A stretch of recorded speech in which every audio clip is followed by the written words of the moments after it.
안녕하세요. 장사의 달인TV입니다. 오늘은 고깃집 창업에 대해서 알아보겠습니다. 오늘 말씀드린 고깃집 창업 같은 경우는 고기를 숯불이나 가스로 굽는 고기 아이템에 대해서 말씀드리겠습니다. 고깃집의 종류 같은 경우는 크게 네 가지로 볼 수 있습니다. 첫 번째가 돼지고기 위주냐, 아니면은 소고기 위주냐, 아니면 소고기와 돼지고기를 같이 파는 매장이냐, 아니면은 소고기, 돼지고기 이외에 기타의 고기로 나눠 볼 수 있습니다. 돼지고기집 같은 경우는 우선 대표 메뉴인 삼겹살을 메인으로 잡는 경우가 있고요. 삼겹살 같은 경우도 뭐 생삼겹을 가느냐, 아니면 뭐 칼집 삼겹이 가느냐, 대패 삼겹을 가느냐, 냉삼겹을 가느냐에 따라서 상호가 좀 차이가 나는 편이고요. 뭐 이외의 돼지고기 이외 중에서도 뭐 갈매기살이라든가 껍데기라든가 특수 부위를 좀 내세워 가지고 가는 경우도 있습니다. 소고기집 같은 경우는 좀 갈비살을 메인으로 잡는 경우가 많이 있고요. 뭐 최근에는 뭐 차돌박이를 메인으로 잡는 경우도 생겼고요. 뭐 안창살이라든가 토시살 이런 부분은 좀 서브 메뉴로 구성이 되는 편입니다. 기타의 고깃집 같은 경우는 뭐 양꼬치라든가 소곱창이라든가 뭐 양대창이라든가 뭐 소고기하고 돼지고기 이외의 뭐 고기라든가 좀 부속이 메인이 되는 형태입니다. 그래서 고깃집을 창업할 때는 내가 주로 취급하려는 고기가 뭐 돼지고기를 할지 소고기를 할지 뭐 종합고기를 형태를 할지에 대한 구분이 좀 필요합니다. 고깃집 창업하시는 분들은 좀 일반적으로 좀 연령이 40대 이후에 남성이라든가 부부 창업자분들이 많으시고요. 뭐 고깃집 창업하는데 난 편하게 창업하겠다 그렇게 생각하는 분은 없으시고 약간의 좀 고생할 생각을 각오하고 창업하시는 분들이 많이 하십니다. 그리고 고깃집을 창업할 때는 고기를 굽는 형태, 숯불로 구울 건지 가스로 구울 건지를 좀 결정을 해야 됩니다. 숯불로 굽는다고 하면은 매장 밖에 바라기를 놓고 숯불을 갖고 올 건지, 테이블 안에 착화식 로스터를 넣어가지고 숯불을 붙일 건지, 숯불 자체도 참숯 쓸 건지, 뭐 열탄을 쓸 건지에 대한 결정이 필요하고요. 숯불로 쓰는 뭐 고깃집 형태 같은 경우는 메인 닥트라든가 자바라 닥트, 특히 테이블에 떨어지는 자바라 닥트 설치가 꼭 필요한 편입니다. 숯불 형태 같은 경우는 뭐 소고기집에 좀 많이 들어가는 편이고요. 돼지고기 같은 경우도 뭐 삼겹살보다는 목살이라든가 기름기가 없는 형태에는 좀 숯불이 좀 많이 어울리는 편이고요. 가스구이 형태는 일반적으로 소고기보다는 돼지고기 쪽에 좀 어울립니다. 기름기가 많은 부위가 조금 어울리는 편이고요. 가스구이 같은 경우도 테이블 안에 로스터를 뭐 설치를 할 건지 아니면 테이블 위에 브루스타를 설치할 건지에 따라서 조금 뭐 구성이 좀 차이가 나는 편이고요.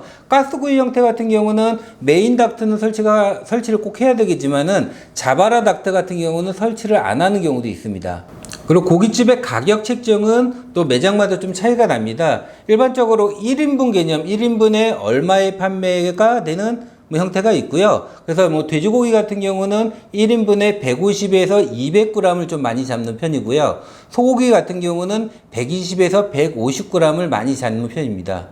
그리고 고기를 결정할 때는 국내산을 판매할 건지 뭐 수입산을 판매할 건지 결정을 하셔야 되는 거고요. 일반적으로 돼지고기 같은 경우는 좀 국내산으로 많이 가는 편이고 소고기 같은 경우는 좀 수입산으로 많이 가는 편입니다. 뭐 최근에 유행했던 뭐 무한리필 형태도 있습니다. 고기 뷔페 형태로 1인당 뭐 13,000원, 15,000원, 뭐 20,000원 정도의 단가를 받고 무한리필로 하는 형태가 있고요. 이런 무한리필 형태 같은 경우는 매장 규모 자체가 최소 40평 이상, 50평 이상 매장이 좀 규모가 커져야 가능합니다.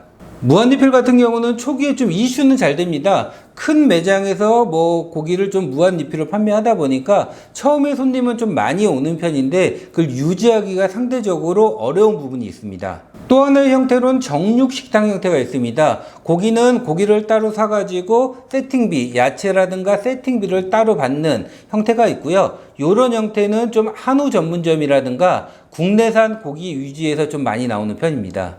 몇 년 전에 유행한 방식으로 뭐 4+4, 뭐 4인분을 주문하면 4인분을 더 준다는 수입 소고기 전문점의 방식도 있고요.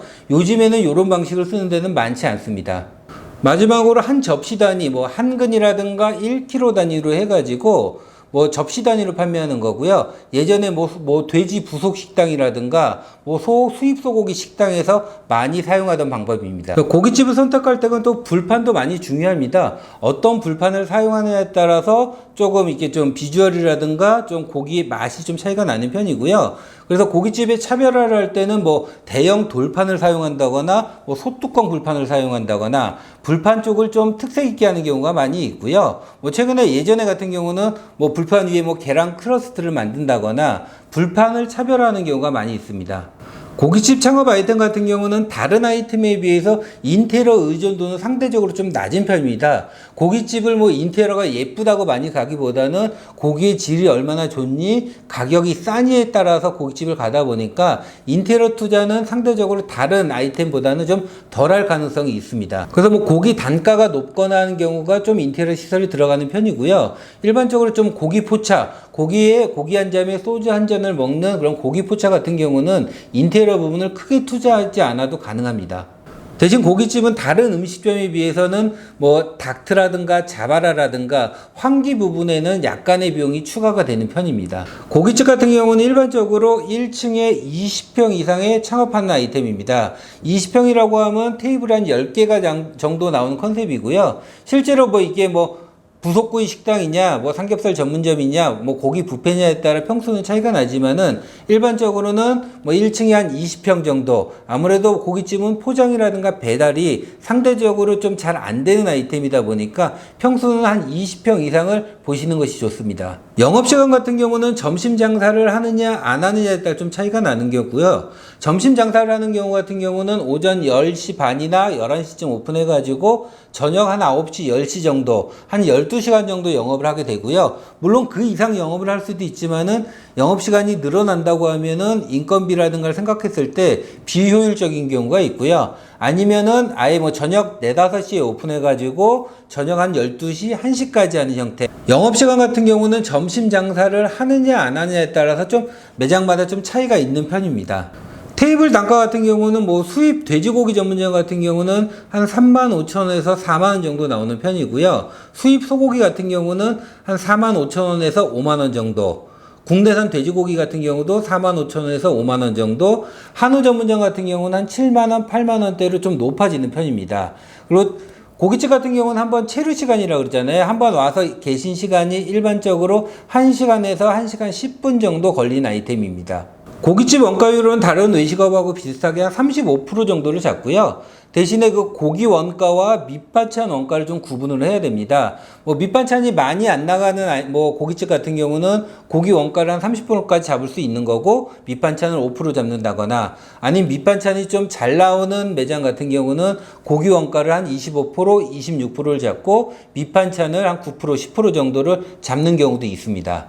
그리고 고깃집 매출을 이렇게 분석을 해보면 예를 들어 100만 원을 판다. 그러면 일반적으로는 고기 매출이라든가 후식, 음식 매출이 한 80% 정도 나오는 편이고요. 주류 매출, 소주나 맥주 같은 경우는 한 20% 나오는 경우가 있습니다. 물론 이게 뭐 다 그런 건 아니겠지만은 일반적으로 한 그 정도 나옵니다. 고깃집 같은 경우는 이게 뭐 남녀노소, 뭐 이게 뭐 가족 단위라든가 직장인이라든가 뭐 청년이나 뭐 노인층까지 여러분들이 좀 이렇게 방문할 수 있는 아이템이다 보니까 상권 자체는 이게 메인 상권이라든가 동네 상권, 뭐 역세권, 좀 여러 상권의 입점이 가능한 형태입니다. 고깃집 같은 경우는 다른 아이템에 비해서 이게 트렌드에 대해서는 크게 민감하지 않은 편입니다. 하지만 뭐 고깃집도 한창 유행했던 경우가 있었고요. 예전에 뭐 대패 삼겹이라든가 와인 삼겹이 유행했던 시기도 있었고요. 뭐 벌집 삼겹이라든가 뭐 칼집 삼겹 아니면은 뭐 갈매기살 전문점이 유행했던 시기도 있었고요. 최근에는 뭐 돼지갈비 무한리필이라든가 뭐 돼지 껍데기라든가 차돌박이집이 많이 유행을 했었습니다. 요즘 같은 경우는 이제 코로나 영향 때문에 배달하는 고깃집들이 많이 생겼습니다. 특히 아예 뭐 배달 삼겹 전문 브랜드도 많이 생겨나고 있고요. 기존의 고깃집 같은 경우도 좀 배달 메뉴라든가 포장 메뉴를 만들어서 도전을 하는 편입니다. 하지만 고깃집은 기본적으로 배달이 많이 나오는 아이템은 아니다 보니까 홀 위주의 영업일 어느 정도 될 수 있는 상권이라든가 기획이 필요합니다. 고깃집 같은 경우도 이게 창업 자금에 따라 뭐 창업할 수 있는 형태가 좀 차이가 나는 편이고요. 한 1억 이하의 창업으로 1억 이하의 비용으로 창업한다고 하면은 1층 20평 정도, B급 역세권 정도를 보시는 게 맞고요. 이런 경우 같은 경우는 뭐 돼지고기 전문점이라든가 부속식당이라든가 아니면은 뭐 수입 소고기 전문점 요런 형태까지는 가능합니다. 1억에서 2억 정도 창업을 한다고 하면 역세권에 20평 이상 뭐 40평 정도까지 창업이 가능한 편이고요. 뭐 고기 종류는 얼마든지 뭐 편하게 선택을 할 수 있습니다. 그래서 고깃집 같은 경우는 프랜차이즈하고 개인 매장의 차이가 아주 큰 아이템은 아닙니다. 뭐 고깃집 뭐 많이 유행을 했다고 해도 어디 고깃집 하면은 뭐 전 국민이 아는 매장은 많지 않은 편이고요. 뭐 개인 고깃집으로 뭐 동네에서 굉장히 장사 잘 되는 아이템도 많이 있는 형태입니다. 고깃집 같은 경우는 뭐 이게 트렌드에 민감하지 않고 비교적 안정적으로 운영이 가능한 창업 아이템입니다. 뭐 창업을 뭐 한 1억 전후에서 뭐 창업을 생각하신다고 하면 고깃집은 나쁜 아이템 형태는 아니고요. 대신에 고깃집을 좀 편하게 뭐 이렇게 사람 써가지고 운영한다기보다는 본인이 직접 주방이라든가 홀도 운영을 하고 특히 뭐 불판을 닦는다거나 노동 강도가 아주 약한 아이템은 아닙니다. 뭐 트렌드에 민감하지 않고 안정적인 수익이 발생할 수 있지만 몸을 어느 정도 고생할 생각은 갖고 가시는 것이 좋습니다. 고깃집 창업에 대해서 간단하게 말씀을 드려봤고요. 뭐 창업을 준비하신다고 하면은 고깃집도 한번 고민해 보셔도 괜찮을 것 같습니다. 이상 장사의 달인 TV였습니다. 감사합니다.